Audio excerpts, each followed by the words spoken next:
हगवण्याच्या JCB प्रकरणी आता bank अधिकाऱ्यांची चौकशी होणार। थेट इंडसइंड बँक चौकशीच्या फेऱ्यामध्ये पोलिसांनी बँकेच्या लीगल डिपार्टमेंटला चौकशीसाठी बोलावलं।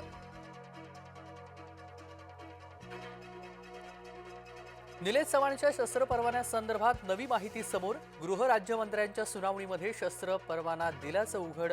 पोलिसांनी शस्त्र परवाना नाकारल्यानं गृह विभागाकडे अपील। स्थानिक स्वराज्य संस्थांच्या निवडणुकीची तयारी सुरू। मुंबईमध्ये भाजप मोठा भाऊ तर शिवसेना लहान भाऊ सूत्रांची माहिती। ठाण्यामध्ये शिवसेना मोठा भाऊ तर भाजप छोटा भाऊ असणार। केंद्रीय मंत्रिमंडळाची आज बैठक। मोदी सरकारच्या तिसऱ्या कार्यकाळाची आज वर्षपूर्ती। पंतप्रधान नरेंद्र मोदी सर्व मंत्र्यांसोबत चर्चा करणार।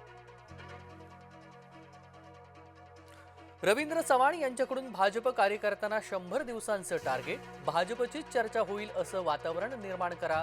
पक्षाच्या मार्केटिंगसाठी बॅनर होर्डिंगचाही वापर करा। कारगिल पोलिसांचं विशेष पथक नागपूरमध्ये दाखल। सुनीता जामगडेची चौकशी करणार। सर्व घटनेचं रिक्रिएशन केलं जाणार। उद्योजक संतोष लड्डा यांच्याकडून दागिन्यांच्या पावत्या सादर। 19 दिवसानंतर दिल्या दागिन्यांच्या पावत्या। अमोल खोतकरनं नांदेडमध्ये एकाला सोनं दिल्याचं समोर।